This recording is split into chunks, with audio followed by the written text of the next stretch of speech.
Senator, on that passage's defeat, that was expected, but it did raise a question, and one I'm going to be raising with Mick Mulvaney, the South Carolina Republican, who wanted to match whatever aid we're giving with cuts from somewhere else.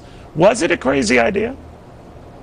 Well, I actually think the better fight there is the fight on how much money they need and when they need it. You know, we've never paid for disaster aid by cutting other programs. We need to budget in a better way so we know what those disasters are likely to be, but sometimes even when you budget, you're going to exceed with a disaster anything you think you might spend.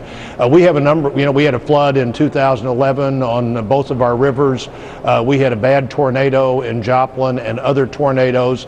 I wasn't for paying for that by cutting other programs at the time, but I was willing to only get the money that we knew we had to have when we had to have it, which is why in the Senate I voted for $24 billion that we believe could be spent between now and the end of March, rather than $60 billion that is much less defined.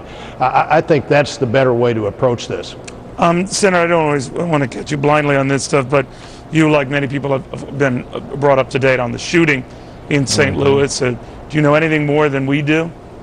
You know, I don't, Neil. In fact, some of the reports I've got have been from your station, the Fox affiliate in St. Louis. I was just a few blocks from that school Saturday night at a Martin Luther King event at Harris Stowe State University.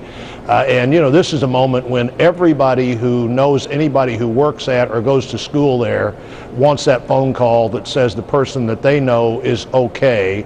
And, of course, dreading the call that the one or two people that were injured, maybe even fatally injured, and I don't know that, but this is a moment when everybody is on pins and needles wanting to know things that probably you or I, neither one, know right now. And I am I'm thoughtful about all of those families involved in any possible way with people at that school. As you know, sir, it comes at a time when the president is planning to take action on his own, either through executive order or other similar executive branch decrees, to rein this in. And he was going to cite not just what happened in Newtown, but what happened before in Aurora, Colorado, and what's happened between and since in shopping malls and outside parking lots, and that we've got to do something about guns. That will be his argument.